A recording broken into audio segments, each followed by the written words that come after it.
सर्वसामान्यांच्या हक्काचा आवाज जागर जनस्थान। वनरक्षक सरळ सेवा भरतीसाठी गेल्या 8 दिवसांपासून उपोषणाला बसलेल्या उमेदवारांचे प्रश्न तात्काळ सोडवा अशा प्रकारच्या मागणीचे निवेदन एकलव्य संघटनेच्या वतीने वन विभागाला देण्यात आले। प्रश्न तात्काळ न सुटल्यास जन आंदोलन छेडण्यात येईल असा इशाराही एकलव्य संघटनेने वन विभागाला दिलाय। वनरक्षक सरळ सेवा भरतीसाठी जिल्ह्यातील विद्यार्थी विविध मागण्यांबाबत उपोषणाला बसले। 8 दिवसांपासून प्रशासनाने त्यांच्याकडे दुर्लक्ष केले, त्यामुळे उमेदवारांच्या मदतीला एकलव्य संघटना धावली असून त्यांनी निवेदनाच्या माध्यमातून उमेदवारांच्या समस्या सोडवण्याची मागणी केली आहे।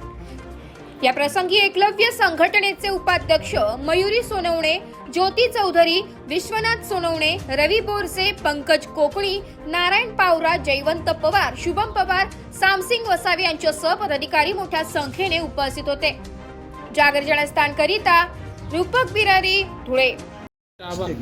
एकलव्य संघटना महाराष्ट्र राज्य यांच्याकडून वन विभाग या कार्यालयास एक निवेदन देण्यासाठी आलो होतो। निवेदनाचं कारण असं होतं की गेल्या 8 दिवसापासून आमच्या आदिवासी समाजाचे काही विद्यार्थी त्यांनी परीक्षा दिली, त्यांची परीक्षेमध्ये पास झालेत, निवड झालेत, फक्त त्यांना ऑर्डर भेटत नाही आणि ते ऑर्डर भेटण्यासाठी ते 8 दिवसापासून उपोषण करत आहे, पण त्यांची उपोषणाची कोणीच प्रशासन दखल घेत नाही। त्या उपोषणासंदर्भात आज आम्ही इथं वन विभागाला भेट दिली, संबंधित अधिकाऱ्यांची चर्चा केली आणि त्यांना आम्ही स्पष्ट शब्दात सांगितलं की तुम्ही जे आमच्या आदिवासी समाजावर जे अन्याय करताय, विद्यार्थ्यांवर जे अन्याय करताय, तुम्ही 2 दिवसात तात्काळ निर्णय घ्या, अन्यथा आम्ही एकलव्य संघटना महाराष्ट्र राज्याच्या वतीने या वन विभाग कार्यालयाच्या समोर बिराड आंदोलन करणार आहोत, याची आम्ही त्यांना आता कल्पना दिली आहे।